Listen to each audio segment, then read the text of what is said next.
Fala estudante, meu nome é Gabriel Assunção e você está no canal Investir é Viver. E neste vídeo nós estamos no primeiro capítulo do livro Introdução à Economia, no princípio 3, as pessoas racionais pensam na margem. Então já comenta aí qual é a sua faculdade e vamos para esse vídeo. Bom, a primeira questão que eu gostaria de debater nesse capítulo é uma afirmação que o Mankell coloca os economistas presumem que as pessoas são racionais. E aí, isso eu vindo da parte de investimentos, já me gera uma certa estranheza, assim, né? Por quê? Porque tem aquela questão dos mercados eficientes que se baseia na questão da racionalidade do ser humano. E a gente sabe que em economia comportamental, assim, principalmente em mercado de ações, muitas vezes as pessoas tomam decisões por sentimento, né? Por sangue, por coração e não por cérebro. Então a questão da racionalidade acaba ficando um pouco de lado. E isso acaba fazendo com que muitas coisas que numa economia de feira, assim, uma economia do dia a dia, não sejam explicáveis, mas que chegam no mercado de ações, no mercado financeiro, e as coisas acontecem. Isso porque as pessoas sentem uma questão de que o mercado de ações ele está afastado da realidade, ele funciona de uma maneira diferente, e acabam tendo decisões que às vezes não fazem o menor sentido. Então, mas o que eu acho que o Mankell quis dizer nessa parte é que as pessoas querem aumentar o seu benefício próprio. Então, elas vão pensar como melhorar a sua vida. Então, elas vão botar a cabeça para raciocinar, para ter ponderações, de modo a obter o seu melhor resultado. A questão é que às vezes a pessoa não sabe como ela vai obter o seu melhor resultado e ela não tem o arcabouço, a teoria, os conceitos, o conhecimento para conseguir chegar nesse melhor resultado. Então aí às vezes parece que ela está fazendo uma coisa racional, mas às vezes é só porque ela não tem determinados conhecimentos que você tem. Então daí vem a importância da gente distribuir o conhecimento por toda a sociedade. Bom, então, qual que é a definição de pessoa racional que o Mankell coloca? Aquela que, sistemática e objetivamente, faz o máximo para alcançar os seus objetivos. Então, ele coloca as pessoas como sendo pensantes que visam melhorar o seu benefício com as suas oportunidades, com as suas experiências. Então, ela vai buscar sempre aquilo que é melhor para ela. Essa é a questão que o Mankell coloca. E aí vem a questão do marginal. O marginal seria um incremento, né? Então, uma mudança marginal seria um pequeno ajuste incremental em um plano de ação. Então, às vezes, por exemplo, você está estudando para o vestibular. Você estudou o ano inteiro, tal. Mas às vezes você fazer uma prova antiga, que vai te levar algumas horas só ao longo do seu ano inteiro, seja uma mudança marginal, e é uma mudança marginal porque representam poucas horas ao longo do seu ano de estudo, mas seja uma mudança marginal que vai ter um custo de algumas horas, só que vai ter um benefício muito grande. Por quê? Porque quando você faz uma prova antiga, você está entendendo como aquele vestibular funciona, por exemplo, você está se especializando naquela prova. Então, o custo-benefício acaba sendo positivo. Então, essa questão de margem, você está dedicando algumas horinhas a mais, mas o seu benefício está muito maior. Então, a gente já vai debater essa questão de benefícios marginais e custos marginais.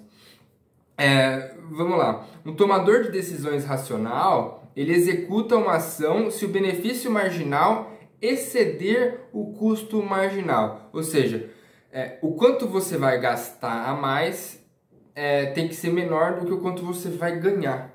Então, vamos pensar em um exemplo, né? Vamos supor que você receba uma proposta de emprego onde você vai ganhar R$5.000 a mais do que você ganha hoje. Parece bom, mas será que vale a pena? O que você vai ter que fazer? Qual que é o benefício marginal? R$5.000. Aí qual que vai ser o custo marginal? Vamos supor que você vai ter que mudar de cidade. Então você vai deixar de viver com a sua família, com a sua esposa, por exemplo, e você vai ter que alugar um lugar para você ficar, e aí você volta de final de semana para ver sua esposa e seus filhos.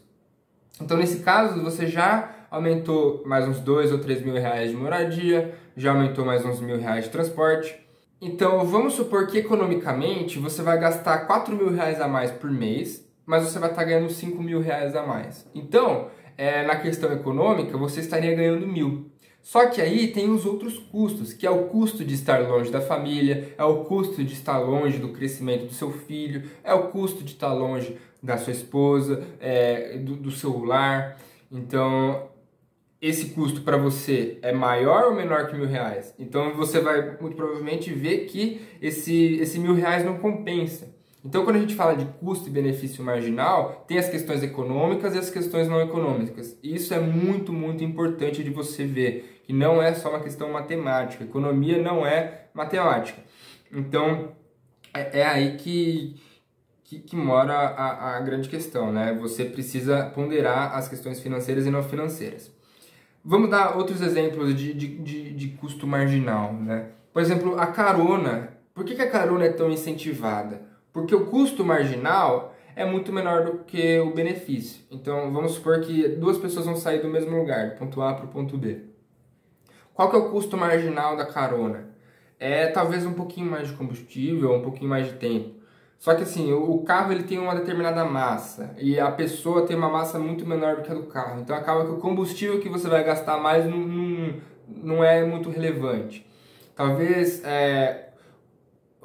você perca alguns minutos a mais para poder pegar o seu colega e tal, mas o custo de uma carona é muito baixo. Agora, qual que é o benefício, né? O benefício, primeiramente econômico, para a pessoa que não está dirigindo o carro, é de não ter que pagar por esse transporte. Mas mesmo que as duas pessoas elas façam uma distribuição ali, a pessoa que está pegando a carona ela pague um pouco, ainda assim os dois saem ganhando. Por quê? Porque é muito mais barato um carro do que 2 carros. Isso para a sociedade também é melhor, porque vai diminuir o trânsito, vai diminuir a poluição, vai diminuir o uso desses recursos que não precisariam estar sendo usados. Eles estão conseguindo sair do ponto A para o ponto B juntos dentro de um carro. Não precisa gastar mais recursos da economia para conseguir fazer aquela tarefa. Então esse é um exemplo em que o benefício marginal é maior do que o custo marginal e, portanto, a carona se justifica. Um outro exemplo assim clássico que aparece nos livros é o exemplo do avião. Então vamos supor que o avião vai decolar agora e tem um monte de lugar vazio. Faz sentido eu vender uma passagem quase de graça? Do ponto de vista econômico, faz. Porque mesmo que você tenha um prejuízo naquela passagem ali, o avião vai decolar de qualquer jeito. Então, qualquer coisinha que você ganhe já ajuda. Então vamos supor que você precisa de $1.000 para fazer sentido aquela viagem. Mas se o assento for vazio, você já vai estar perdendo $1.000. Se você cobrar 200, desde você estar perdendo 1.000, você está perdendo 800. Então você está tendo um ganho marginal de 200. Mesmo ainda estando no prejuízo. Mas por que as companhias não fazem isso? Porque se ela faz isso, todo mundo vai querer comprar passagem em cima da hora. Então vai virar uma zona. Então às vezes por isso que as companhias aéreas preferem voar com os lugares vazios, para não fazer com que que as pessoas tenham esse hábito, porque esse hábito faria muito mal para as companhias. Então eles acabam assumindo todo aquele custo para não gerar um comportamento inadequado nos seus clientes. Então é muito importante que você desenvolva o raciocínio marginal de custo e benefício para conseguir tomar decisões. Então, um exercício para os comentários aí. Casos em que o custo marginal é menor do que o benefício marginal. Então pensa aí na sua vida ou em empresas, casos em que vale a pena tomar determinada decisão, levando em conta os custos e os benefícios marginais. Tudo bom? Então é isso aí, espero que você tenha entendido. Se ficou alguma dúvida, pode deixar nos comentários. Um forte abraço e nos vemos no próximo vídeo.